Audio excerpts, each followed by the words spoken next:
Hai teman-teman semuanya, hari ini saya akan sharing tentang pelajaran hidup yang sangat berharga dari sebuah kesalahan terbesar di dalam hidup saya.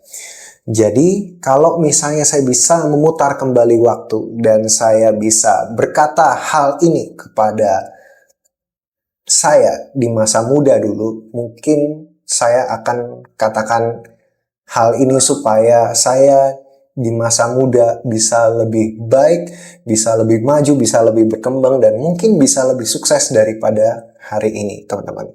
Jadi, inilah kesalahan terbesar di dalam hidup saya. Jadi, kalau misalnya dipikir-pikir, memang kalau kita di dalam usia yang sudah matang, mungkin kita akan merasa bahwa oh ya, ternyata ada hal-hal yang dulu saya ketika saya muda tidak tahu, dan sekarang saya merasa oh ya, dulu ternyata ada beberapa kesalahan yang sebenarnya tidak perlu dilakukan kalau misalnya kita mengetahui knowledge tersebut. Dan kalau kita mengetahui knowledge tersebut, kita akan bisa menjadi pribadi yang lebih baik. Dan kalau kita bisa mendapatkan knowledge tersebut, mungkin itu bisa menjadi jalan pintas supaya kita bisa menjadi orang yang lebih baik di dalam proses yang lebih cepat.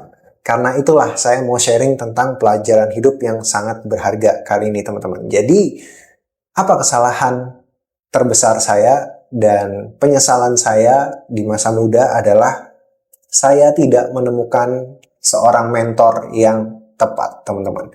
Jadi saya baru merasa saya menemukan mentor yang tepat ketika saya berada di usia hampir 30-an, teman-teman. Sedangkan saya ngerasa, wah, kalau misalnya dulu saya menemukan mentor yang tepat, mungkin di usia belasan atau di usia awal-awal 20-an, mungkin sekarang udah beda cerita kayak gitu. Mungkin saya udah melakukan hal-hal yang sangat luar biasa menurut saya, teman-teman.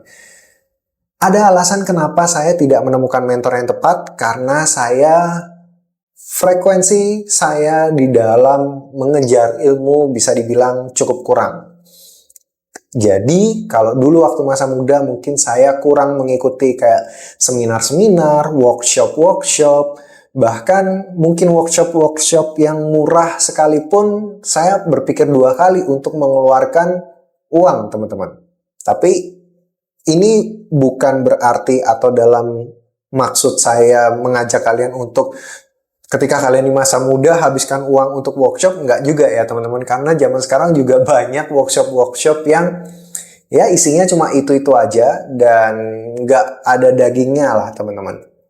Tapi workshop-workshop seperti itu, seminar-seminar seperti itu adalah pintu atau gerbang utama di mana kalian bisa menemukan orang lain dan tidak menutup kemungkinan kalian akan menemukan mentor kalian, teman-teman. Kenapa bagi saya mentor itu adalah sebuah hal yang penting, dan bagi saya sebuah penyesalan kalau misalnya kita tidak segera bertemu dengan mentor yang tepat. Karena bagi saya, kalau misalnya kita tidak bertemu mentor yang tepat, maka kita akan melakukan trial dan error di dalam kehidupan kita sehari-hari, teman-teman. Proses trial error inilah yang panjang, teman-teman, yang membuat kita banyak pengorbanan, banyak waktu yang terbuang, tenaga yang terbuang. Sedangkan kalau misalnya kita bisa bertemu dengan mentor yang tepat, kalau misalnya kita mengerti suatu kegagalan, kita tidak harus mengalaminya sendiri, teman-teman. Tapi kita bisa belajar dari kegagalan orang lain. Karena itulah penting untuk kita punya mentor, supaya kalau misalnya kita gagal, nggak yang sampai mentok banget, nggak sampai tersungkur di tanah. Sedangkan saya merasa di masa mudanya saya banyak sekali trial error yang menurut saya banyak sisi yang sangat-sangat blind spot, dan saya coba ini, coba itu, nabrak sini, nabrak situ, bolak-balik gagal, bikin usaha ini gagal, bikin usaha itu gagal. Walaupun saat itu saya juga bekerja di tempat lain ya, tapi karena saya punya mimpi untuk membangun bisnis sendiri, tetapi karena nggak ada mentor, akhirnya saya coba ini gagal, coba itu gagal, coba berbagai plan gagal, akhirnya kembali lagi bekerja ikut perusahaan lain, teman-teman. Karena itu penting buat kita punya mentor, karena tidak hanya berbicara soal skill ya teman-teman, tapi ketika kita punya mentor yang tepat, kita mempelajari bagaimana cara dia melihat, bagaimana sudut pandang dia, teman-teman. Jadi bisa dibilang kita bisa mempelajari mindsetnya dia. Karena di dalam membangun bisnis, menurut saya, memang skill itu perlu, sangat perlu pastinya. Modal apalagi teman-teman. Tapi kalau misalnya mindset kita masih belum tepat, percuma. Skill ada, uang ada, bisnis pasti nggak jalan. Dijamin, dijamin. Contohnya apa? Misalnya mungkin ada banyak orang yang ngerasa bahwa, oh saya udah bisa ini, gitu ya. Ikut suatu perusahaan, saya udah bisa ini, terus berencana keluar dan membuat perusahaan sendiri, misalnya. Uangnya ada, dia mungkin ngutang bank, terus ketika dia jalanin sendiri, oh ternyata nggak sesimpel itu. Akhirnya perusahaannya kolaps dalam waktu yang singkat. Seperti itu. Sering sekali startup itu panas di awal, tapi nggak begitu lama hilang, teman-teman. Bayangin aja, kalian bisa cek di berita ya, teman-teman. Kalian searching statistik startup, hampir 90% kolaps di 2 tahun pertama, teman-teman. Jadi penting menurut saya untuk mendapatkan mindset yang tepat dari seorang mentor yang tepat. Karena mindset itu berbicara bagaimana cara kita berpikir, bagaimana cara kita bertindak, teman-teman. Jadi, ketika orang punya mindset yang tepat, dia tahu, oh ketika kita ada ini, posisi pikiran kita, posisi mindset kita harus seperti apa. Ada saatnya kita untuk gas, ada saatnya kita untuk ngerem, teman-teman. Hal inilah yang kita harus tahu tolak ukurnya dari mentor kita, teman-teman. Agar kita punya ukuran, paling nggak kita ada patokan lah, ada benchmark untuk patokan, oh kalau misalnya seperti ini, berarti kita harus ngerem, seperti ini kita harus gas.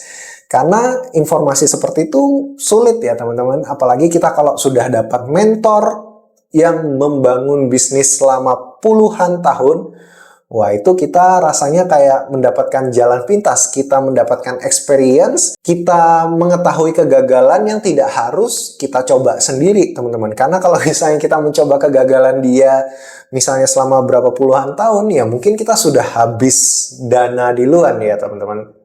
Karena itu penting bagi saya untuk mencari seorang mentor yang tepat. Dan saya baru mendapatkan seorang mentor yang tepat di usia hampir mendekati 30-an, teman-teman. Dan saya baru rajin ikut-ikut seminar, ikut-ikut acara-acara, itu ya di usia 30-an ke atas, teman-teman. Itu adalah penyesalan terbesar saya. Kenapa saya tidak open-minded dulu?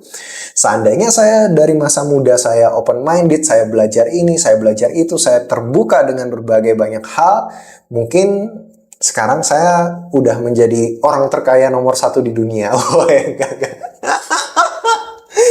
Tapi benar ya teman-teman, ini survei membuktikan business owner yang hebat di luar sana, biasanya rata-rata mereka membaca minimal 2 buku seminggu, teman-teman. Jadi mereka aja yang udah punya penghasilan luar biasa, masih ikut seminar-seminar, membaca buku. Kita yang duitnya pas-pasan, males untuk belajar, males untuk ikut seminar-seminar, tidak mau untuk growth mindset, tidak mau untuk menambahkan ilmu, tetapi kita terbuai dengan hal-hal yang entertain, entah itu main game, entah itu nonton drakor, entah itu melakukan hal-hal yang mungkin tidak perlu ya teman-teman. Kenapa kita tidak menghabiskan masa muda kita untuk mendevelop diri kita supaya kita bisa menjadi orang yang memiliki value yang lebih tinggi seperti itu. Jadi itu adalah bagi saya kesalahan terbesar di dalam kehidupan saya di bidang karir. Kalau saya mau lebih open-minded di usia yang lebih muda, saya yakin pasti saya bisa menjadi orang yang lebih luar biasa. Jadi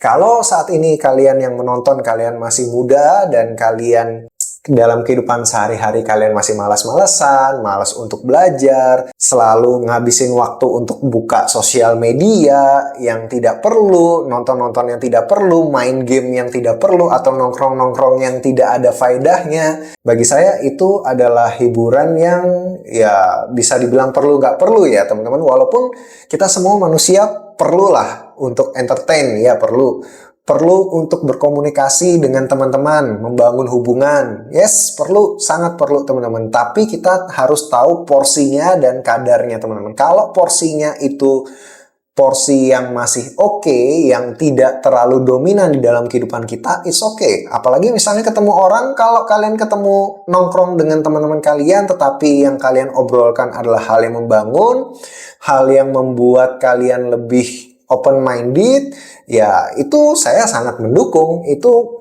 pasti sangat bagus buat kalian teman-teman. Tapi kalau misalnya kalian nongkrong sama teman-teman kalian hanya untuk ngegosipin A, ngegosipin si B, ngobrol hal-hal yang gak jelas, ngejelek-jelekin orang, gak ada manfaatnya buat kehidupan kalian teman-teman. Jadi mulai dari masa muda, temukan mentor kalian dengan cara ikuti seminar-seminar atau follow orang-orang yang membagikan inspirasi-inspirasi, dan kalau misalnya kalian bisa kontak langsung sama mereka, nggak ada salahnya kalian bangun hubungan dan kalian bisa mencari mentor yang tepat teman-teman. Dan saat ini juga kalau misalnya kalian dapatkan mentor yang tepat, saya yakin pasti cepat atau lambat kalian bisa belajar untuk mindsetnya. Ketika kalian bisa belajar mindsetnya, mengerti mindsetnya orang tersebut, saya yakin 100% kalian juga bisa menjadi sama seperti orang itu. Walaupun nggak 100%, mungkin kalian bisa jadi orang yang lebih luar biasa daripada mentor yang kalian ikuti teman-teman. Jadi